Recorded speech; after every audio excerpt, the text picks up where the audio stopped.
सम्मान मिलना चाहिए जो अभी तक बिल्कुल नहीं मिला है, बिल्कुल भी नहीं, जबकि पूरा दुनिया को पता हो चुका है कि उसकी हत्या की गई है, लेकिन कुछ नहीं अभी तक किया गया है, कुछ नहीं हुआ जिसको उसको सम्मान मिलना चाहिए, बिल्कुल नहीं मिला है। नमस्कार, मैं हूं रोशन, आप देख रहे हैं झटपट न्यूज। अगर हमारा चैनल अभी तक आप सब्सक्राइब नहीं किया है तो आप सब्सक्राइब कर ले ताकि आने वाले हर वीडियो का नोटिफिकेशन आप तक पहुंचता रहे। बिहार के बेटे को चीन में हुई कुछ दिनों पहले ही हत्या। बेटे के शव को भारत मंगाने के लिए गुहार लगाता पूरा परिवार। अथक प्रयास और मीडिया का सपोर्ट से आखिरकार भारत शव को लाया गया। आपको बता दें कि चीन में इंटरनेशनल बिजनेस स्टडी की पढ़ाई करने गए छात्र अमन नागसेन की चीन में हुए हत्या के बाद उसके घर शव पहुंच गया। शव आए 21 दिन बाद अंतिम दर्शन के लिए उमड़ी लोगों की भीड़, परिजनों का रो रो कर बुरा हाल। आज पैतृक घर पर होगा अंतिम संस्कार। परिजनों का क्या कहना है इस मामले में और कितना गुस्सा है भारत सरकार के ऊपर, कैसे नित्यम राज की रिपोर्ट। क्या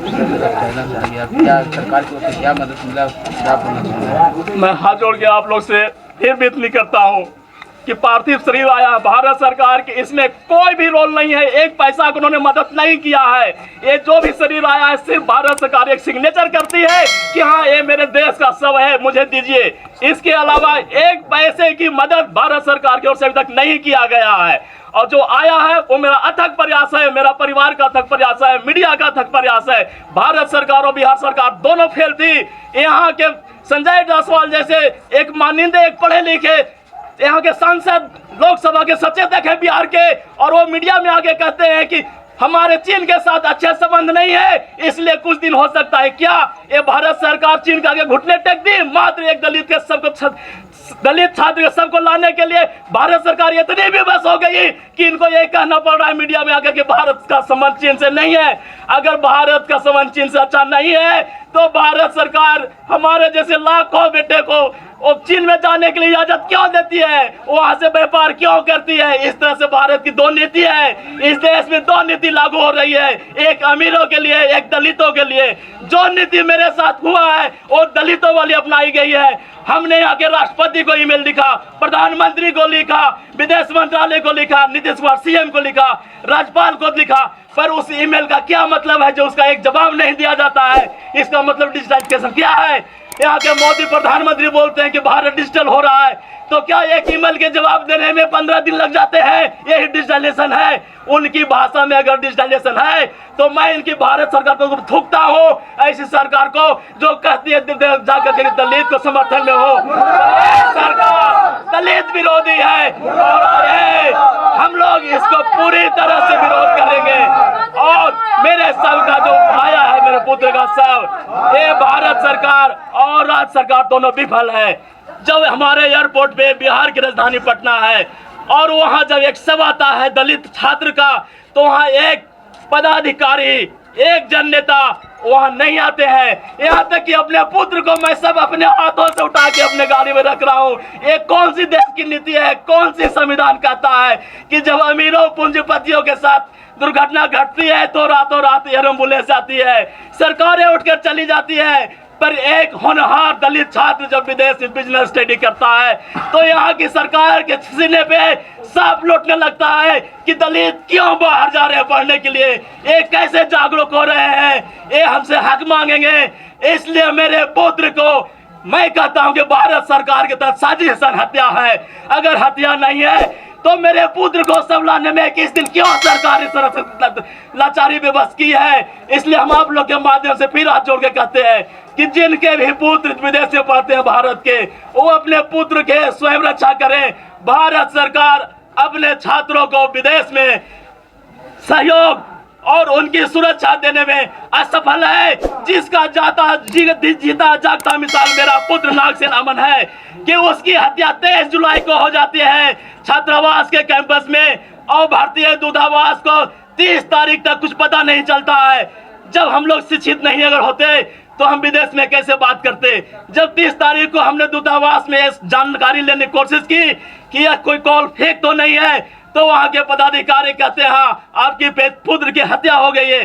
तो क्या भारत की दूतावास चीन में सोने के लिए है, ऐशो आराम के लिए है क्या? जब उसका ये पता नहीं है कि उसका छात्र का हत्या हो गया है, और जब उसके गार्जियन पूछते हैं तो उसमें हाँ में हाँ मिलाता कि हाँ हत्या हो गई है। तो क्या उनकी जिम्मेदारी नहीं थी कि जब हत्या हुई तो हमें सूचना दे?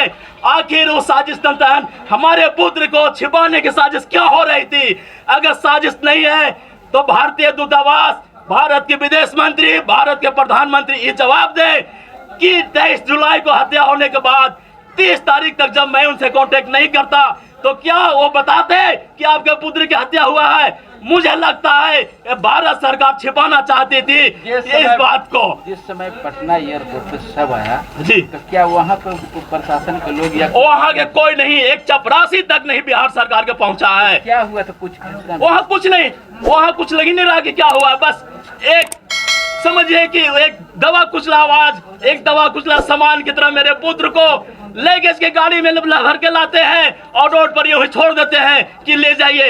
ये कौन सा संविधान है? ये कौन सा भारत की नीति है? कौन सी बिहार सरकार की नीति है कि इस तरह से किया जाता है? सरकार से क्या मांग करेंगे? सरकार से अभी हम कहने में पूरी तरह से, देखिए मेरी हालत क्या है, आप देख रहे हैं, मेरे यहाँ इतने लोग आए हुए हैं। सरकार से क्या मांग होगी? हमने मांग लिखित रूप में रखा था। मेरी सिर्फ 2 मांग है कि कोई भी सैनिक सीमा पर मरता है तो उसको शहीद का दर्जा मिलता है।